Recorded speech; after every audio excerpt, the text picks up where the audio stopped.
Depois, senador Marcon. Senhor presidente, Parabéns. senhores senadores,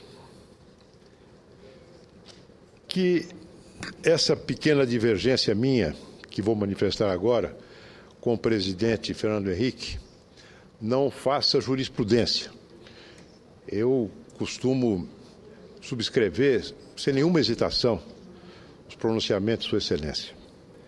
Mas em relação a um artigo que ele publicou num portal noticioso e que recebeu uma resposta ácida da minha querida colega senadora Gleisi Hoffmann, aqui presente, eu tenho uma pequena divergência.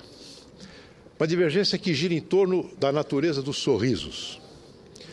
Disse o presidente Fernando Henrique, comentando uma reunião ocorrida na biblioteca do Palácio do Planalto, da Alvorada, em que aparecem sorridentes em meio a uma reunião de campanha eleitoral com os marqueteiros do PT e os conselheiros de campanha da presidente Dilma, o ex-presidente Lula e Sua Excelência a presidente Dilma Rousseff. O presidente Fernando Henrique comenta que eles teriam aparecido juntos, embevecidos e sorridentes. A minha pequena divergência é em relação à interpretação dos sorrisos. Não sou especialista em sorrisos. O amor, o sorriso e a flor, do célebre verso de Tom Jobim, não sei se Tom Jobim ou de Newton Mendonça, eu entendo razoavelmente de flor e de amor. De sorriso, nem tanto. Até porque sou um pouco carrancudo. Coração mole, mas carrancudo. Embevecido, sim, está o presidente Lula. Eu não tenho dúvida. É o ex-presidente que parece que não desencarnou da presidência. Usando a biblioteca do Palácio da Alvorada como se fosse a sua casa. Até divirjo da iniciativa do líder do PSDB na Câmara, que se insurge contra a utilização do Palácio da Alvorada para finalidades políticas pela presidente Dilma Rousseff. Não, quem usou para finalidades políticas foi o ex-presidente Lula.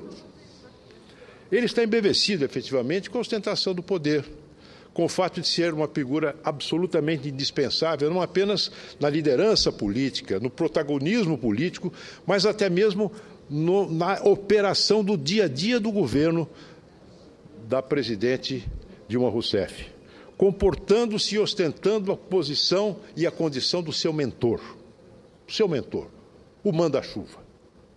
Sorri embevecido com seu próprio poder. Tanto assim que a fotografia foi divulgada pelo presidente Lula. Não só a biblioteca da Alvorada é dele, como age como se o governo fosse dele, até a fotografia que vai para a imprensa é a fotografia do Instituto Lula. A presidente Dilma me parece contrafeita. Sorri sim, mas um sorriso contrafeito, de alguém que está pouco à vontade. Seguramente porque não seria o temperamento dela essas exibições de intimidade. E nisso eu creio até que ela se comporta com bastante sobriedade e merece todo o meu apreço. Tenho até uma certa afinidade com ela quanto a essa reserva. Mas contrafeita porque, na verdade, senhor presidente, nós chegamos a uma situação em que estamos caminhando já para a proximidade para as eleições e a presidente Dilma, até hoje, não consegue se libertar das amarras que aprendem ao seu mentor. É como se a autoridade política dela, presidente da República, estivesse diminuída por aquela sombra gigantesca que, a pretexto de protegê-la, a tutela, a sombra do ex-presidente Lula. Até porque não faltam, entre alguns dos seus próximos que a cercam no próprio Palácio do Planalto, alguns que gostariam da volta do ex-presidente, uma espécie de queremismo extemporâneo.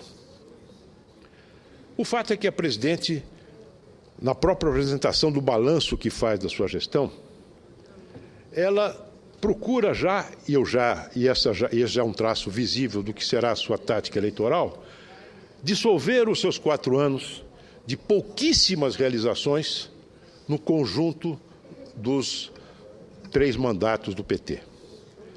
Porque, inegavelmente, o mandato do presidente Lula registraram excelentes índices de aprovação popular, tanto é que ele elegeu a sua sucessora, que demonstrou valor, evidentemente, na campanha, mas que não chegaria jamais à presidência não fosse o impulso extraordinário que lhe foi dado pelo presidente Lula.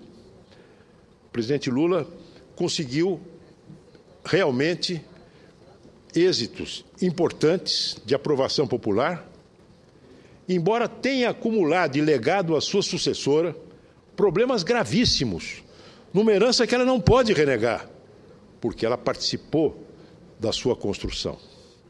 Me refiro ao comportamento do presidente, que lembra a cigarra da fábula de La Fontaine, a cigarra e a formiga. A cigarra que cantava durante o verão e que no inverno se vê constrangida a pedir emprestado um pouco de alimento para sua vizinha, intratável, a formiga. O presidente Lula se comportou assim. Período de bonança da situação internacional, o preço das nossas commodities nas alturas e juros baixos no campo internacional. Parecia que era possível realizar um milagre, esse sim seria o verdadeiro milagre brasileiro, de crescimento permanente e sustentável sem investimento, apenas lastreado e amarrado no consumo. A presidente Dilma, ao se apresentar como candidata, e ela o faz já há 2 anos, também voltando à imagem de La Fontaine, se apresenta agora como a gralha que se enfeita com as plumas do pavão. Na falta de realizações concretas do seu governo, na falta de entrega daquilo que efetivamente prometeu em todos os campos, na falta de iniciativas políticas que pudessem efetivamente levar ao rompimento das amarras que ainda nos constrangem a uma situação de mediocridade em todos os planos da vida brasileira, da vida pública brasileira, ela procura trazer para si os louros da popularidade de seu antecessor. Eu não quero discutir, senhor presidente, porque são números absolutamente arquiconhecidos, embora possam se prestar interpretações diversas. A questão da Petrobras, cujo valor patrimonial foi lá para o chão, da Eletrobras também, a mesma situação de dificuldade, os atrasos na infraestrutura, a inflação renitentemente alta, incomodamente alta, o nível de crescimento baixinho, raquítico, as dificuldades no comércio exterior, a desindustrialização galopante. Tudo isso são dados conhecidos de todos nós. A fotografia do Palácio do Planalto, do Palácio da Alvorada, reflete a situação de uma presidente que de alguma forma abdicou da liderança que a sua eleição lhe deu, que não enfrentou os problemas, que não se conscientizou de que, às vezes, para fazer um omelete é preciso quebrar ovos, e achou que tudo pudesse continuar num rame-rame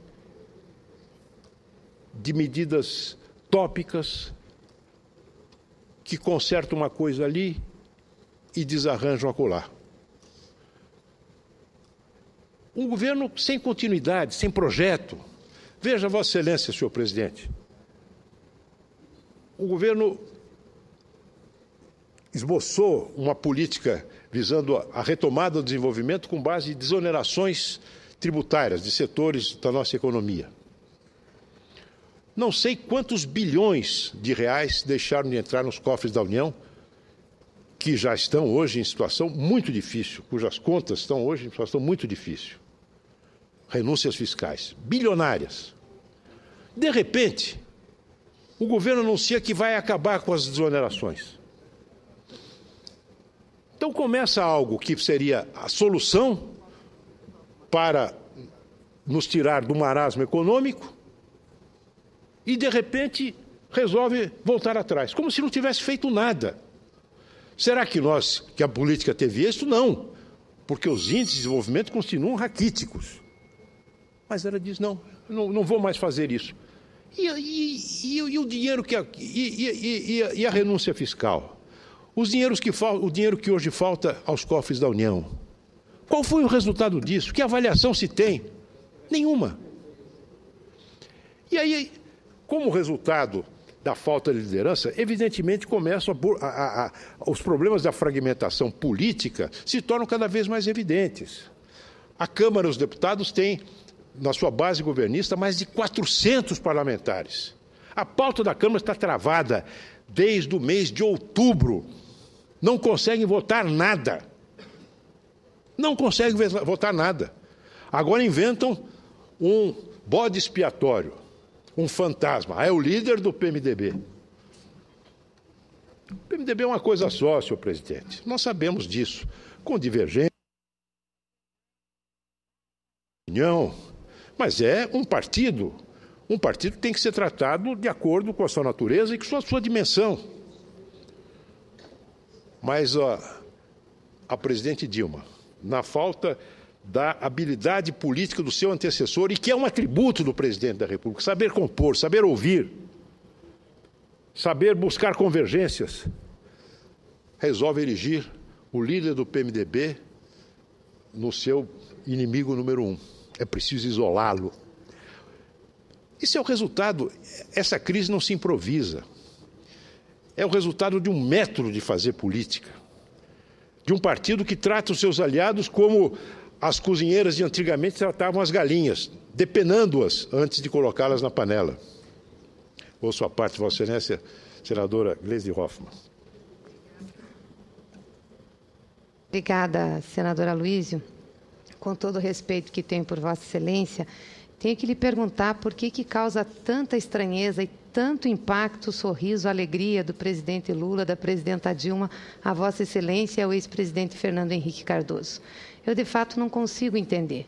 Porque o sorriso da presidenta, o sorriso do presidente, é grande parte o sorriso do povo brasileiro, das conquistas que essa população teve ao longo desses 11 anos de governo. Conquistas importantes, conquistas na área do emprego, conquistas na área da renda, conquistas na área da educação. Hoje, inclusive, tem uma matéria no Valor Econômico dizendo que nós temos 1.600.000 jovens pobres que frequentam a universidade, no ProUni e no FIES. 30%, se refere a 30% do total de estudantes universitários no país. Isso é uma mudança concreta na vida do povo. É por isso que o presidente Lula sorri, que a presidenta Dilma sorri. Porque nós temos também 60.000 jovens brasileiros num programa chamado Ciência Sem Fronteira, estudando as melhores universidades do país. Porque nós temos um programa de médicos que está levando médicos às pessoas que precisam. Porque esse é o resultado desse governo. Será que o presidente Fernando Henrique não sorria no Palácio Alvorada? E muito. Como ele fazia as suas articulações? Deu ele sorrisos ou gargalhadas quando discutiu, por exemplo, a emenda da reeleição, que nos legou um câmbio artificial e uma inflação de 12,7%. E as articulações foram feitas lá. Então, não tem por que Vossa Excelência questionar as reuniões que a presidenta faz no Palácio da Alvorada e nem a alegria do ex-presidente e da presidenta Dilma, que é a alegria do povo brasileiro pelas conquistas que tiveram durante esses 11 anos de governo, senador Aloísio. Com todo o respeito, eu penso que a alegria e o sorriso devem fazer parte da nossa vida, devem conduzir as nossas ações, para que realmente a gente possa entregar ao povo as melhorias que nós acreditamos e pelas quais nós lutamos muito. Obrigada. Agradeço a parte de Vossa Excelência. Eu já disse logo no início do meu discurso, penso que talvez Vossa Excelência não estivesse aqui presente. Eu não tenho nada contra a realização de reuniões no Palácio do Planalto, no Palácio da Alvorada. Não é esse o meu ponto. E nem contra o sorriso, hein? Veja bem. Não é contra o sorriso. Vossa Excelência está procurando, digamos, fazer render a ironia do seu artigo no IG, que é um artigo bem escrito, mas é preciso ter cuidado com a ironia, é uma arma difícil de ser manejada. A minha objeção é em relação à tutela exercida pelo presidente Lula em relação ao presidente da República, é a diminuição da sua autoridade política e as consequências que isso tem para o nosso país. Eu não sei se o país aguenta mais 4 anos de um governo que contemporiza com os grandes problemas que afetam a nossa vida, a economia brasileira, a sociedade brasileira. Qual iniciativa, senadora Gleisi Hoffmann, a presidente da República tomou até agora, por exemplo, em relação ao tema da segurança pública? Só para citar esse exemplo. Qual o projeto de lei que Sua Excelência enviou ao Congresso Nacional sobre esse tema? Disse ela alguma palavra sobre isso? Não. A educação, eu creio que a educação, em alguns sentidos, vai bem. Houve universalização, não é? O presidente Lula deu continuidade ao programa do Fundef e estendeu, dando ali a forma do Fundeb, positivo. Agora, não há que se esquecer que o nosso ensino médio está estagnado.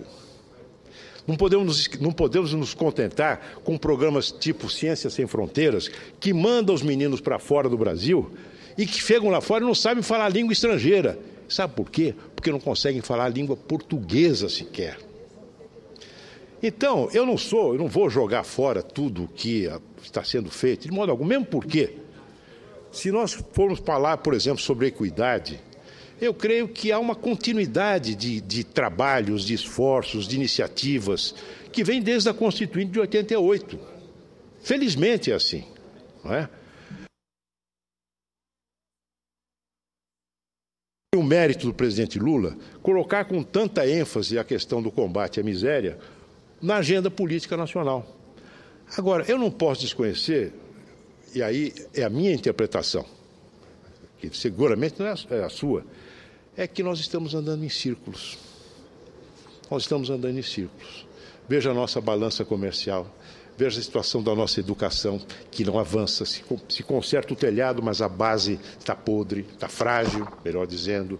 Veja a questão da segurança pública, veja o atraso na nossa infraestrutura. É sobre isso que eu quero falar. Por isso é que eu acho, se a senhora me permite, que a reunião no Palácio da Alvorada poderia, claro, ter ocorrido, mas eu ficaria muito feliz se a presidente Dilma dedicasse uma pequena parcela do esforço que ela faz hoje para uma reforma ministerial que não termina nunca. Uma reforma ministerial onde a presidente da República faz 2 convites públicos a 2 senadores para integrar o seu governo e recebe dos 2 um redondo não, publicamente.